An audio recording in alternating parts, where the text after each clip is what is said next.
La maison de l'Éternel qui attire tous les hommes.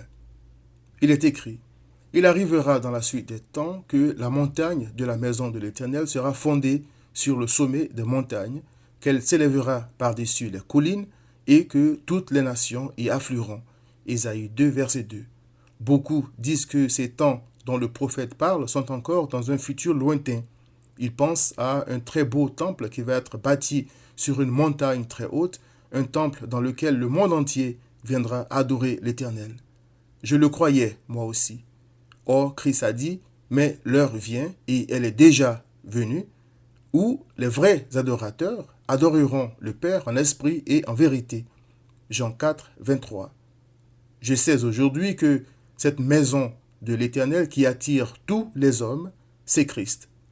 Je m'explique. Christ a dit, et moi, quand j'aurai été élevé de la terre, j'attirerai tous les hommes à moi. Jean 12, 32. Quand les pharisiens lui ont demandé quand viendrait le royaume de Dieu, Christ a répondu, le royaume de Dieu ne vient pas de manière à frapper les regards. Le royaume de Dieu est au milieu de vous. Luc 17, 20 à 21. Il parlait de lui-même. Il a dit, détruisez ce temple et en 3 jours, je le relèverai. Jean 2, verset 19. En parlant du temple de l'Éternel, le prophète Ésaïe a dit, des peuples s'y rendront en foule et diront, venez et montons à la montagne de l'Éternel, à la maison du Dieu de Jacob, afin qu'il nous enseigne ses voies et que nous marchions dans ses sentiers. Car de Sion sortira la loi et de Jérusalem la parole de l'Éternel. Ésaïe 2, verset 3. En disant des peuples s'y rendront en foule, le prophète parlait de la grande foule de croyants de toute nation, de toute tribu, de tout peuple et de toute langue que personne ne pouvait compter. Apocalypse 7, verset 9.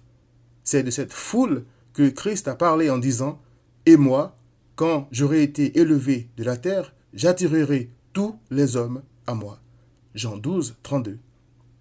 Croyant que tous les hommes veut dire toute l'humanité, certains croient que Christ a échoué parce que certains pécheurs refusent de le suivre.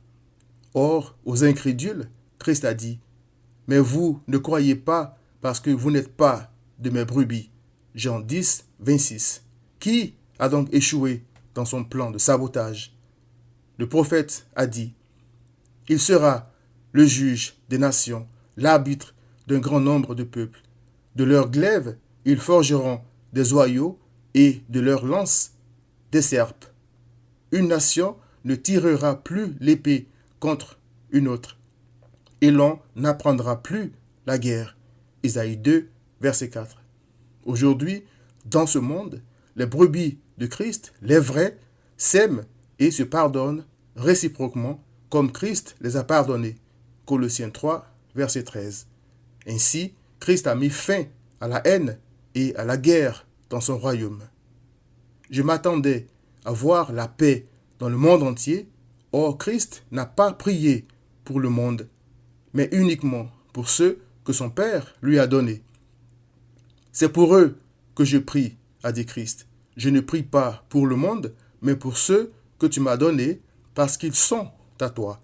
Jean 17, verset 9.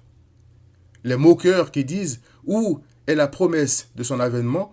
2 Pierre 3, verset 4, ne savent pas que Christ est tous les jours avec les siens. Ils ont détruit le temple de son corps et Christ l'a rebâti en 3 jours en sortant de sa tombe. Christ règne ici et maintenant dans le cœur de ses brebis.